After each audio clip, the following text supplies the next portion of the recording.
Assalamualaikum warahmatullahi wabarakatuh. Apa kabar anak-anakku semua? Pada hari ini kita akan membahas materi tentang virus. KD 3.3 menganalisis struktur, replikasi, dan peranan virus dalam kehidupan. Di sini ada penemu virus. Yang pertama ada Adolf Meyer di tahun 1883 meneliti penyebab penyakit bercak daun tembakau. Kemudian di tahun 1892 ada Dimitri Ivanovsky menyaring ekstrak daun tembakau terinfeksi dengan saringan porselen. Di tahun yang sama, di tahun 1892, Martinus Benjerik mengoleskan ekstrak daun tembakau terinfeksi pada daun yang sehat dan kemudian daun yang sehat ikut terinfeksi. Di tahun 1935, Wendell M. Stanley mengisolasi dan mengkristalkan partikel virus. Kemudian di sini ada percobaan Adolf Meyer pada penelitian virus. Yang pertama, tembakau yang berpenyakit, kemudian daunnya dihaluskan, kemudian diekstrak. Kemudian ekstrak daun tembakau yang berpenyakit itu disemprotkan pada tanaman tembakau yang sehat. Kemudian tanaman tembakau yang sehat menjadi sakit. Di sini ada juga percobaan Dimitri Ivanovsky pada penelitian virus. Di sini yang pertama daun tembakau yang berpenyakit dihaluskan, kemudian penyaringan ekstrak daun tembakau yang berpenyakit, kemudian filtrat daun tembakau yang berpenyakit, kemudian kemudian disemprotkan ke tanaman tembakau yang sehat, kemudian tanaman tembakau yang sehat menjadi sakit. Kemudian ada ciri-ciri dari virus. Satu, ukuran virus 0,01 milimikron sampai dengan 0,3 milimikron. Yang kedua, memiliki asam nukleat. Yang ketiga, hanya dapat berkembang biak dalam sel hidup. Yang keempat, aseluler dan tidak memiliki sel. Yang kelima, asam nukleat diselubungi oleh protein yang disebut dengan kapsid.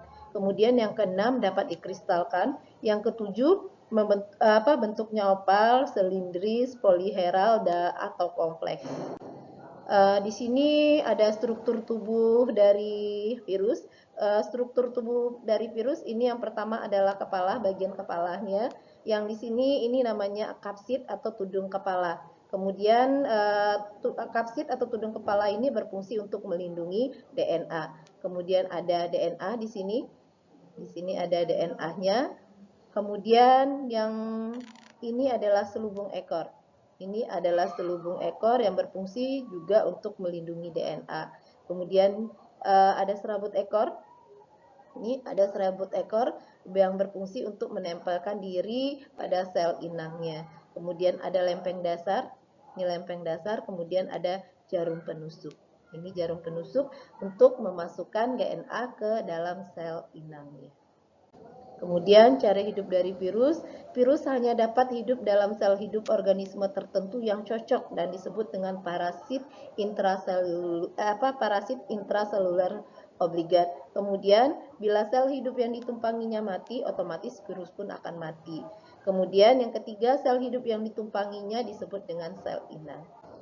Cara hidup dari virus ada dua, yaitu penularan virus secara langsung, penularan virus secara tidak langsung.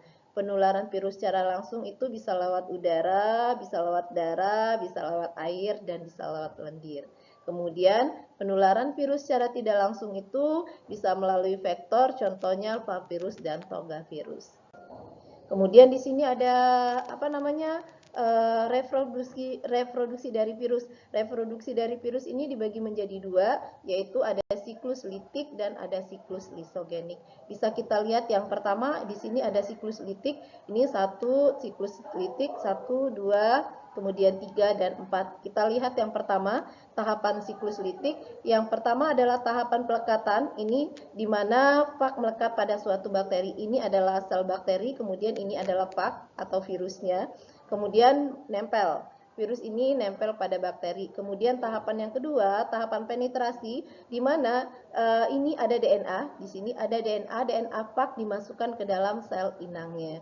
Kemudian yang ketiga, setelah dimasukkan DNA-nya ke tahapan ketiga, di sini tahapan replikasi dan sintesis, di mana sel membuat komponen virus. Di sini ada replikasi nih, DNA-nya memperbanyak diri. Ini DNA memperbanyak diri. Kemudian setelah itu tahapan sintesis, di mana sel membuat komponen virus. Nih, Komponen virusnya mulai dari kepala, bagian kepala, kemudian badan sama ekornya. Kemudian tahapan yang keempat yaitu tahapan pematangan yang diikuti dengan tahapan pelepasan. Di sini virusnya sudah utuh. Tadi baru perakitan, sekarang virusnya udah utuh. Setelah utuh terjadilah proses yang disebut dengan proses lisis atau tahapan pelepasan.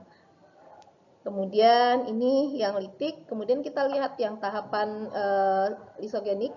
Di sinilah tahapan lisogenik. Yang pertama sama DNA pak disisipkan ini yang pertama tahapan pelekatan.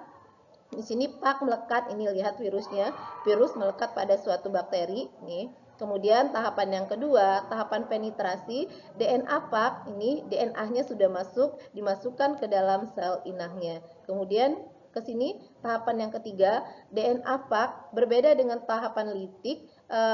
Di sini tahapan lisogenik ini tahapan yang ketiga, di mana DNA dari virus nyisip masuk ke ini, DNA disisipkan pada kromosom sel bakteri. Jadi DNA dari virus ini nyisip masuk ke dalam kromosom dari bakteri. Kemudian tahapan yang keempat disebut dengan tahapan kromosom yang telah disisipi. Tadi setelah disisipi, kemudian kromosom yang telah disisipi oleh pak menggandakan diri atau menggandakan diri atau terjadi replikasi. Terjadi replikasi yang terus-menerus selama pembelahan sel. Kemudian tahapan yang kelima, ini tahapan yang jarang terjadi, di mana propagnya ini DNA dari virus ini bisa memisahkan diri dari kromosom bakteri.